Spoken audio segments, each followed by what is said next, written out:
The laughter around me blurred into static the moment I saw his hand on her waist. The music thumped through the restaurant's speakers, lights dimmed to a golden haze. It was supposed to be a celebration, our 10th anniversary. Family, friends, colleagues, even our old college circle had come. I had spent weeks planning it. I wanted to surprise her, remind her of how far we'd come. But it wasn't me she looked at when she smiled. It was him. Ethan. Her coworker. The same one she'd insisted was just a friend. I stood a few feet away, frozen, champagne glass in hand. My heart hammered so violently I thought everyone could hear it. Then it happened, like a cruel test from the universe. He leaned down, whispered something against her ear, and she laughed, tilting her face up.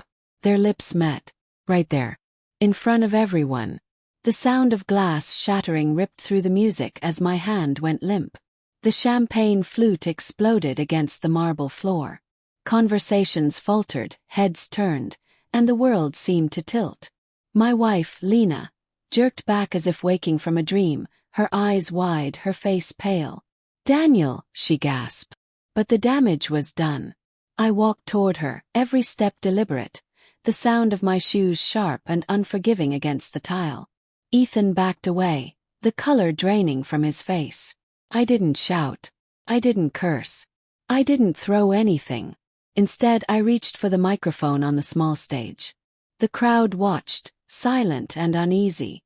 My throat felt raw, but my voice came out steady.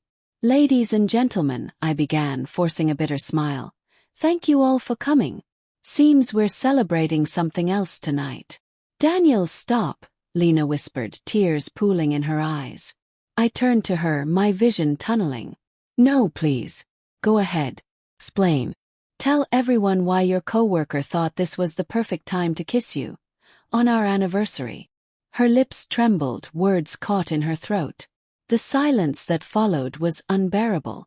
Someone shifted awkwardly in their chair. The DJ turned down the music completely. I could feel pity hanging in the air like smoke.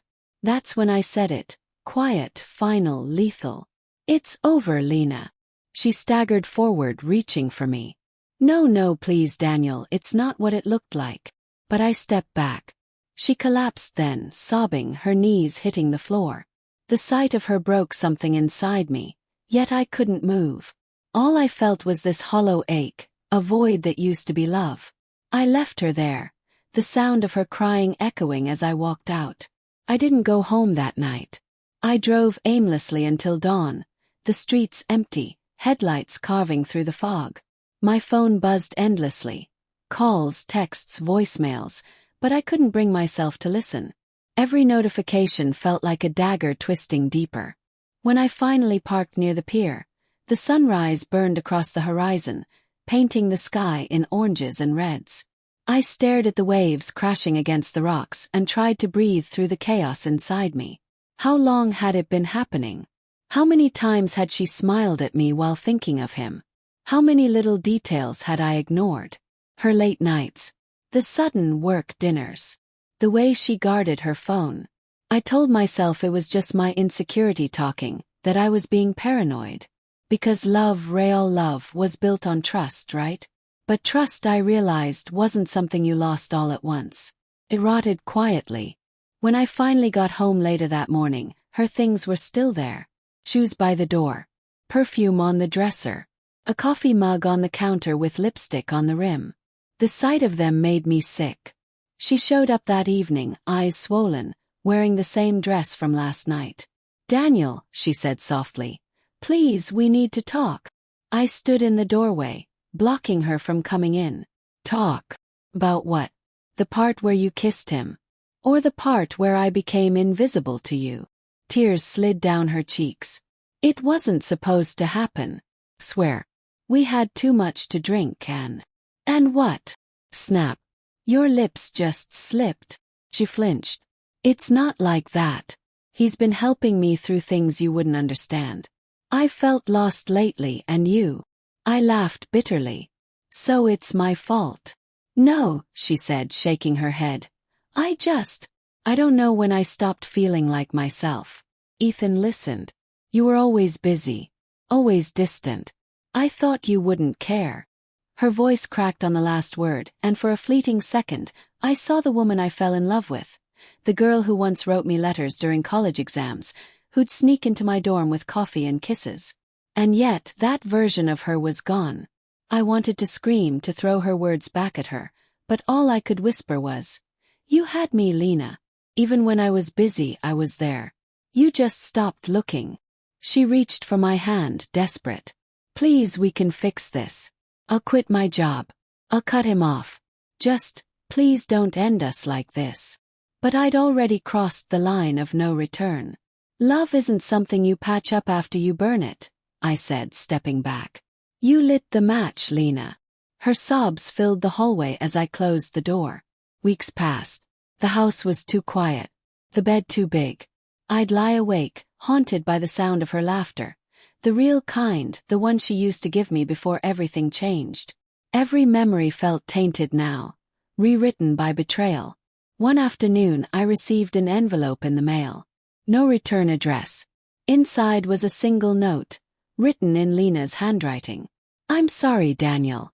I never deserved you. But I hope someday you'll remember me as I was, before I lost myself." And beneath it, a folded ultrasound photo. My chest tightened. I stared at it, breath trapped in my lungs. Pregnant. With whose child? My hands trembled as I reread the note, searching for some clue, something that might tell me whether it was mine. But there was nothing. Only silence. For hours I sat there, caught between rage and sorrow, love and disbelief. She had once been my whole world. Now she was a stranger carrying a secret that would haunt me forever. Months later I heard she moved away. Someone mentioned she had a baby girl. They said she named her Hope. I never reached out. But sometimes late at night, I imagine her sitting in some quiet apartment, holding that child, whispering apologies into her hair. And I wonder, was she thinking of me when she did? Because even after everything, a part of me still remembers her as she was the first time we met. Standing under the rain, laughing, eyes bright, her hand slipping into mine like it belonged there. That's the cruelest thing about betrayal. Doesn't just destroy love. It ruins the memories that once made it beautiful. And yet, as I watched the sunset one last time over the same pier where I'd once sought peace, I finally understood something. Forgiveness isn't about letting them back in. It's about setting yourself free from the version of you that stayed. So I let her go, not with anger this time, but with a quiet kind of acceptance. Because the truth is, some endings aren't punishments. They're mercy.